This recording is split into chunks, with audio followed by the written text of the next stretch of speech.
श्री विष्णु की पराजय में दधीची मुनि के शाप को कारण बताते हुए दधीची और कशु के विवाद का इतिहास। मृत्युंजय मंत्र के अनुष्ठान से दधीची की अवध्यता तथा श्री हरि का कशु के दधीची की पराजय के लिए यत्न करने का आश्वासन। सूत जी कहते हैं, महर्षियों, अमित बुद्धिमान ब्रह्मा जी की कही हुई यह कथा सुनकर द्विज श्रेष्ठ नारद विस्मय में पड़ गए। उन्होंने प्रसन्नता पूर्वक प्रश्न किया। नारद जी ने पूछा, पिताजी, भगवान विष्णु शिव जी को छोड़कर अन्य देवताओं के साथ दक्ष के यज्ञ में क्यों चले गए, जिसके कारण वहां उनका तिरस्कार हुआ? क्या वे प्रलयकारी पराक्रम वाले भगवान शंकर को नहीं जानते थे? फिर उन्होंने अज्ञानी पुरुष की भांति रुद्र गणों के साथ युद्ध क्यों किया? करुणानिधे, मेरे मन से यह बहुत बड़ा संदेह है। आप कृपा करके मेरे इस संशय को नष्ट कर दीजिए और प्रभु, मन में इतिहास पैदा करने वाले शिवचरित को कहिए। ब्रह्मा जी ने कहा, नारद, पूर्व काल में राजा शुभ की सहायता करने वाले श्री हरि को दधीची मुनि ने शाप दे दिया था, जिससे उस समय वे इस बात को भूल गए और वे दूसरे देवताओं के साथ ले दक्ष में यज्ञ में चले गए। दधीची ने क्यों शाप दिया, यह सुनो। प्राचीन काल में शुभ नाम से प्रसिद्ध एक महातेजस्वी राजा थे। वे महाप्रभावशाली मुनीश्वर दधीची के मित्र थे। दीर्घ काल की तपस्या के प्रसंग से शुभ और दधीची में विवाद आरंभ हो गया, जो तीनों लोकों में महान अनर्थकारी के रूप में विख्यात हुआ। उस विवाद में वेद के विद्वान शिव भक्त दधीची कहते थे कि शूद्र, वैश्य और क्षत्रिय, इन तीनों वर्णों से ब्राह्मण ही श्रेष्ठ है, इसमें संशय नहीं है। महामुनि दधीची की वह बात सुनकर धन वैभव के मद से मोहित हुए राजा शुभ ने उसका इस प्रकार प्रतिवाद किया। शुभ बोले, राजा इंद्र आदि 8 लोकपालों के सब रूपों को धारण करता है। वह समस्त वर्णों और आश्रमों का पालक एवं प्रभु है, इसलिए राजा ही सबसे श्रेष्ठ है। राजा की श्रेष्ठता का प्रतिपादन करने वाली श्रुति भी कहती है कि राजा सर्वदेवमय है।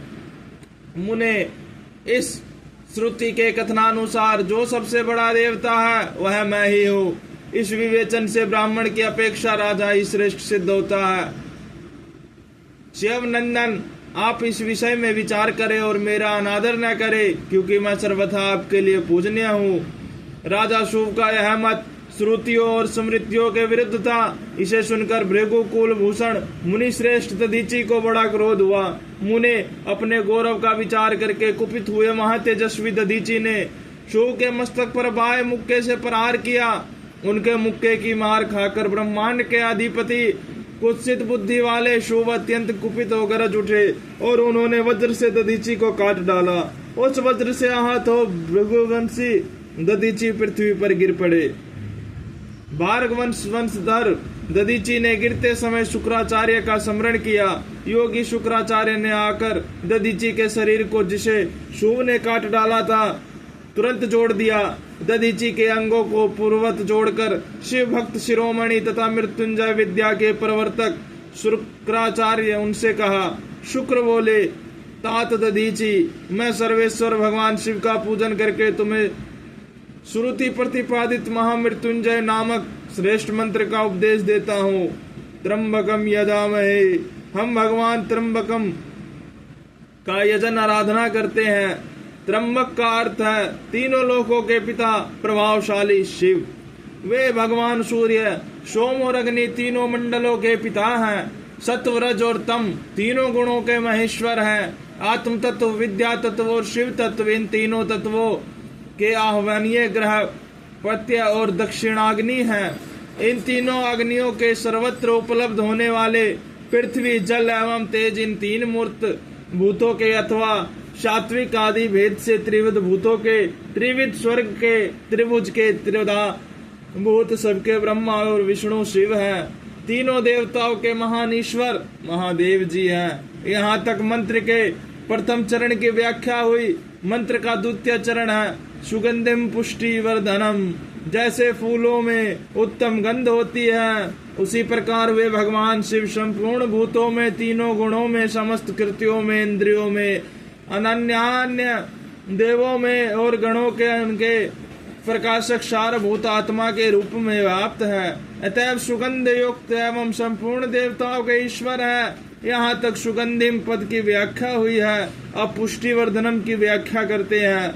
उत्तम व्रत का पालन करने वाले द्विज श्रेष्ठ महामुने नारद, उन अंतर्यामी पुरुष शिव से प्रकृति का पोषण होता है। महातत्व से लेकर विशेष पर्यंत संपूर्ण विकल्पों की पुष्टि होती है तथा मुझ ब्रह्मा का, विष्णु का, मुनियों का और इंद्रियों सहित देवताओं का भी पोषण होता है, इसलिए वे ही पुष्टिवर्धन है। अब मंत्र के तीसरे और चौथे चरण की व्याख्या करते हैं। उन दोनों चरणों का स्वरूप यो है, उर्वा रुक्मीव बंधनान मृत्यो मोक्ष्यमामृतात्, अर्थात प्रभो जैसे खरबूजा पक जाने पर लता बंधन से छूट जाता है, उसी प्रकार मैं मृत्यु रूप बंधन से मुक्त हो जाऊं।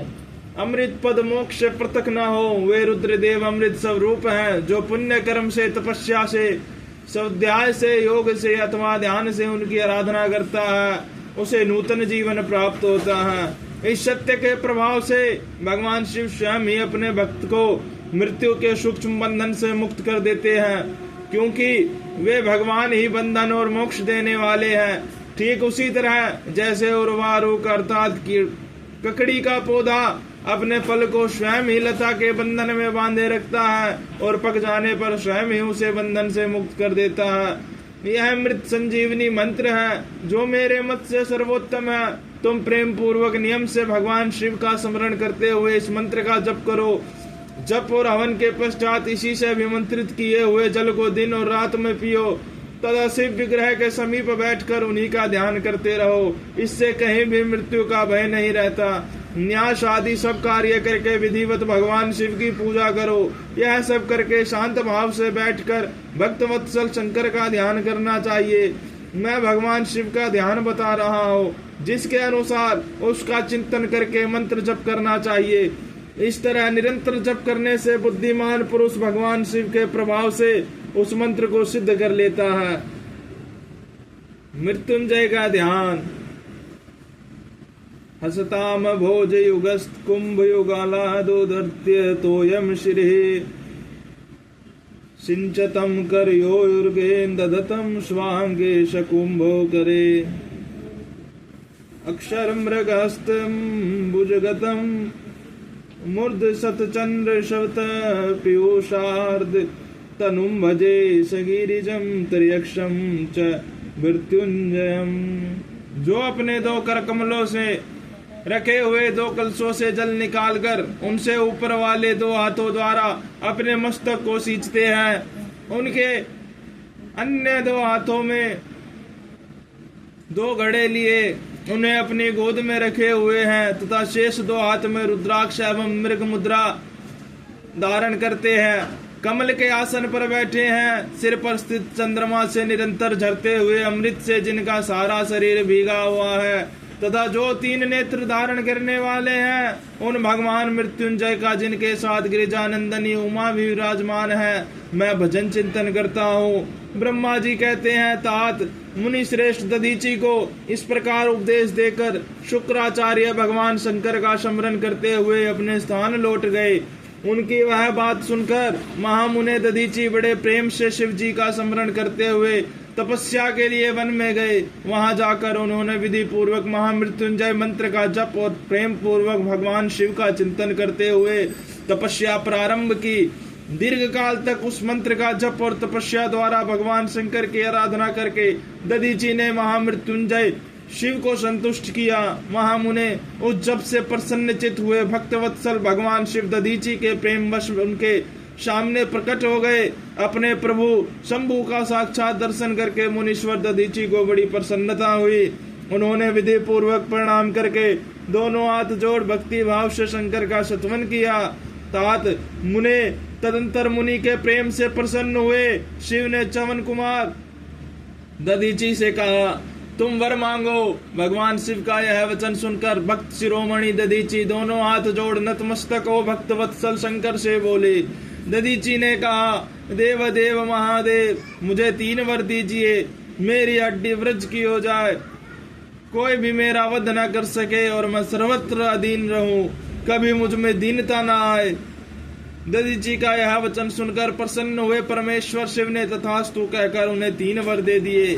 शिव जी से 3 वर पाकर वेद मार्ग में प्रतिष्ठित महामुनि दधीची आनंद मग्न हो गए और शीघ्र ही राजा शुभ के स्थान में गए।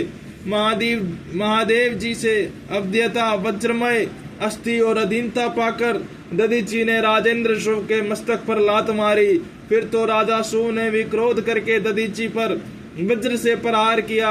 वे भगवान विष्णु के गौरव से अधिक गर्व में भरे हुए थे, परंतु शुभ का चलाया हुआ वह वज्र परमेश्वर शिव के प्रभाव से महात्मा दधीची का नाश न कर सका।